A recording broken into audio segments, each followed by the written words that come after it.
Salam sejahtera untuk kita semua. Assalamualaikum warahmatullahi wabarakatuh. Om Swastiastu, Namo Buddhaya, Salam Kebajikan. Salam Guru Penggerak, tergerak, bergerak, dan menggerakkan. Pada kesempatan kali ini, saya ingin menyampaikan koneksi antar materi tentang keterkaitan antara nilai dan peran guru penggerak dengan konsep pemikiran Ki Hajar Dewantara. Pemaparan kali ini saya menggunakan model refleksi 4P yang melibatkan peristiwa, perasaan, pembelajaran, dan penerapan ke depan. Momen yang paling mencerahkan bagi saya adalah setelah mempelajari modul 1.1, pikiran saya tercerahkan tentang konsep pendidikan yang sesungguhnya yang sesuai dengan pemikiran Ki Hajar Dewantara, yaitu pendidikan yang menuntun dan berhamba pada anak. Sedangkan pada modul 1.2, saya mendapatkan pelajaran tentang nilai-nilai dan peran seorang guru penggerak, yaitu mandiri, kolaboratif, inovatif, reflektif, dan berpihak pada murid, dengan peran sebagai berikut: menjadi pemimpin pembelajaran, mewujudkan kepemimpinan murid, mendorong kolaborasi, menjadi coach bagi guru lain, dan menggerakkan komunitas praktisi dengan prinsip dasar tergerak, bergerak, dan menggerakkan.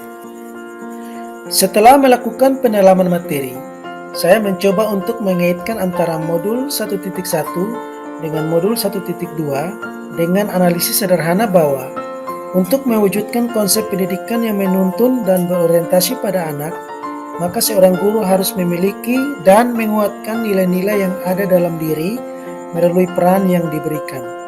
Seorang guru harus tergerak dan bergerak untuk terus belajar secara mandiri, berkolaborasi dengan pihak lain agar bersama-sama mewujudkan konsep dari Ki Hajar Dewantara tersebut, melakukan inovasi-inovasi dalam pembelajaran, merefleksi setiap kegiatan yang dilakukan untuk perbaikan ke depan, dan menempatkan murid di atas segala-galanya dalam pembelajaran.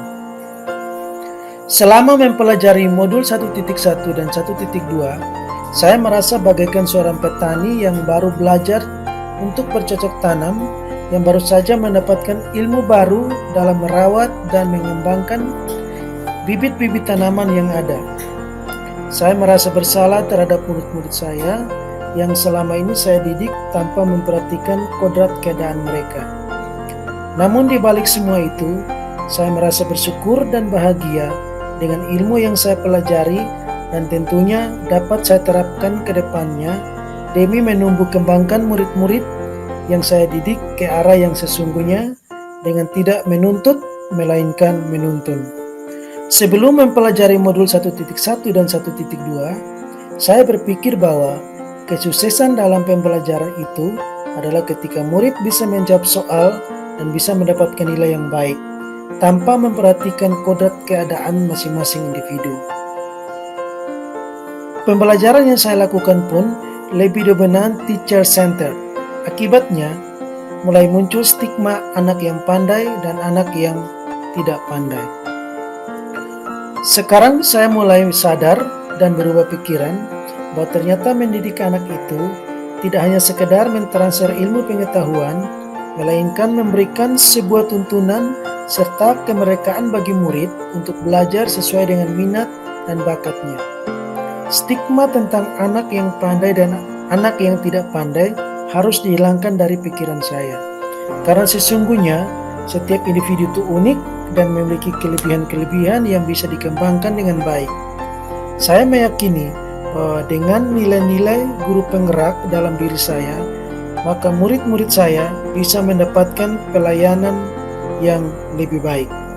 Pengembangan diri sederhana, konkret, dan rutin yang dapat saya lakukan sendiri dari sekarang untuk membantu menguatkan nilai dan peran saya sebagai guru penggerak adalah sebagai berikut. 1. Melaksanakan pembelajaran yang berpihak pada murid melalui kegiatan diskusi, presentasi, role play, dan lain-lain yang melibatkan partisipasi aktif murid di kelas.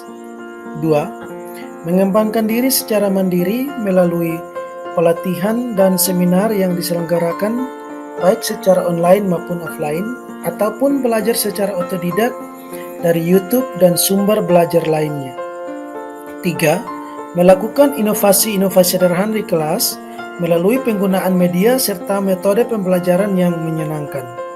4. Berkolaborasi dengan rekan sejawat dan pihak terkait lainnya untuk berbagi ilmu dan pengalaman praktik baik.